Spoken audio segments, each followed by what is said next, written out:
Good morning, this is Judy Miller, the Environmental Program Manager for the Urbana Park District. Today I'm going to take a hike and take you along through Meadowbrook Park, parts of it. Here we are at the Race Street entrance, and we'll take a walk down the Hickman Trail for a bit to see what we can find today. Directly across from the exhibit that we just saw is the entrance, a circular path around the corn crib. This is an original farm building of the McCullough Farm that's used mostly for storage, but also as a feature around the sensory garden. Plants that have been planted here are planted for their variety of sensory involvement that you can have. So not just for color, but your sense of smell and texture.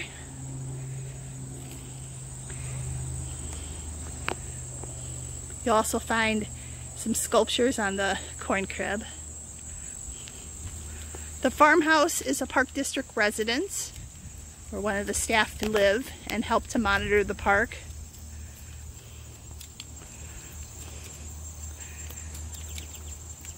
This is early September, so everything's still in full bloom.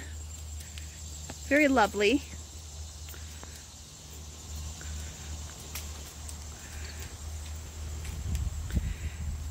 And now we can see the Meadowbrook Interpretive Center. This barn was the dairy barn for the McCullough family. It is where the Park District does environmental programs and events. It is available for those programs. And between the sensory garden and the barn is the Champaign-Urbana Herb Garden.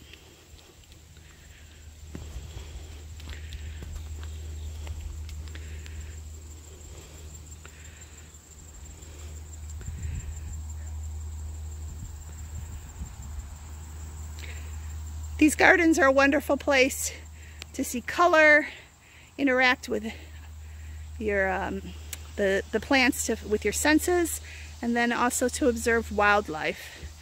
Insects galore, lots of pollinators, but you might also see squirrels and birds, as well as a reptile now and then.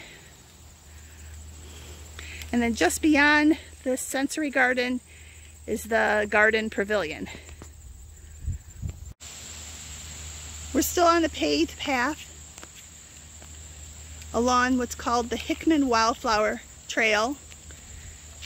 This area was planted twice over the last 10 to 15 years. The first planting didn't do as well, so in 2015 and 16 the Park District replanted it with the assistance of Peg Richardson Hickman's family. It's meant to look savannish, open forest with lots of prairie plants. In the springtime you can come and see woodland wildflowers. It's just turning from summer and starting to look fall. In fact, here on this tree we have some Virginia creeper that's starting to turn color already. Here's some thistle blooming with a native bumblebee on it. There we go. There's also some teeny tiny beetles.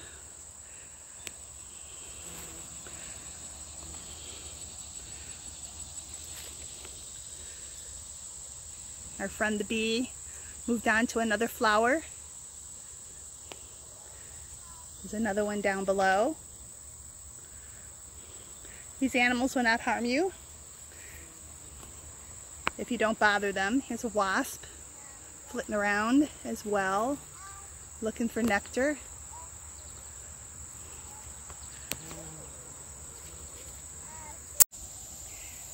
You can see the parking lot in the distance. In a closer look, we have some New England aster beginning to bloom.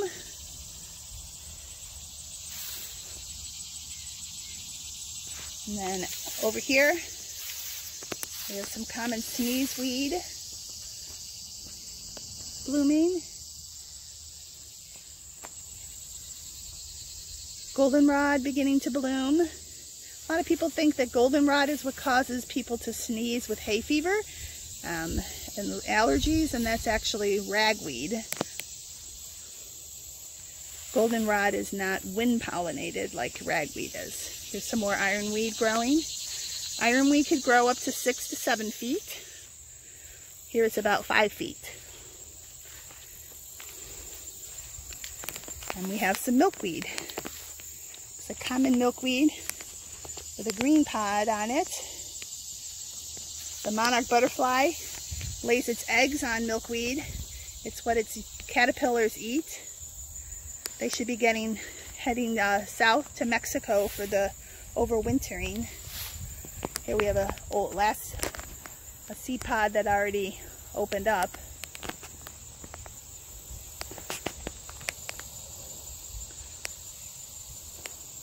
I'm still in the Hickman wildflower area. The trail is to the north here, the hard path trail. I'm on the mowed trail. If I continued on this path, it would take me back to the hardscape path and to the Wandell Sculpture Garden. I'm going to head south across the bridge into the prairie. This is the McCullough Creek that starts up at the Windsor Road entrance to the park. All of South Urbana's water comes toward here. It flows southwest through the park, meets up with Douglas Creek right at the Race Street Bridge, heading south out of town. It's pretty low right now because we haven't had sufficient rain in the last couple weeks. This creek has also been a creek area where beaver have been. They come for a few years, overeat their stay, and then leave and come back about every 10 years. Imagine you are a settler from the East Coast coming toward Illinois and Indiana. You leave the woods of the East Coast and come to a sea of grass.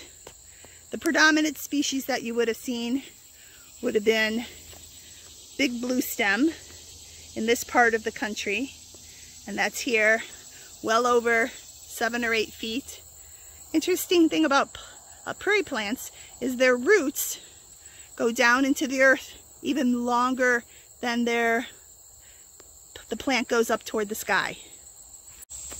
Here's a patch of thistle again, being visited by a swallowtail butterfly, as well as some bees. Another name for big blue stem is turkey foot, because the seed and flowering part of it comes off as 3 sections like the foot of a turkey. Along the path, intermixed with the big blue stem, we have some boneset just starting to bloom. I don't see any insects on it just now. There was a wasp just a minute ago. Here we are in an intersection of the path. We came from this direction, from the north. To our east is a newer section of the prairie planted in 1996. To the south is the 1990 and 91 planting. And this path, which we're going to go down, bisects the older section that we just walked past, which was planted in 1978 and 1984.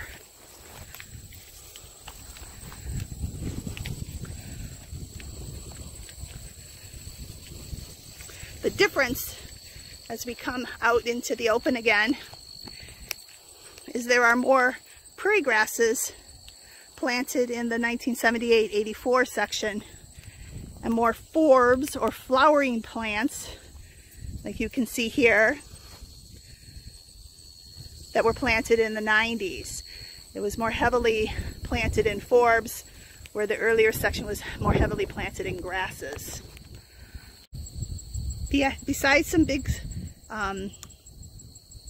blue stem and thistle and a little bit of Indian grass, we also have coreopsis, a type of sunflower growing, and a compass plant, which is also in the sunflower family. Notice the flower is facing the east. This plant will orient itself toward the sun. It's a nice way to kind of find yourself direction when you're in the thick of the prairie. Around the park you'll find these little bird houses. They're swallow houses. Notice that there's a rectangular opening for the bird. Swallows spend most of their time flying. They have, it looks like, I haven't seen any, so it looks like they may have already left for winter grounds down south in Central and Southern or South America. Over the path we have some Indian grass that is in bloom. Again, just like the big blue stem, it has yellow flowers. These are wind pollinated. So we've seen common or giant goldenrod, which can be a bit weedy. Next to it though, we have stiff-leafed goldenrod, which is a little less common. Its flowers are all on the top of the plant, where with the common goldenrod, they go up and down the stem.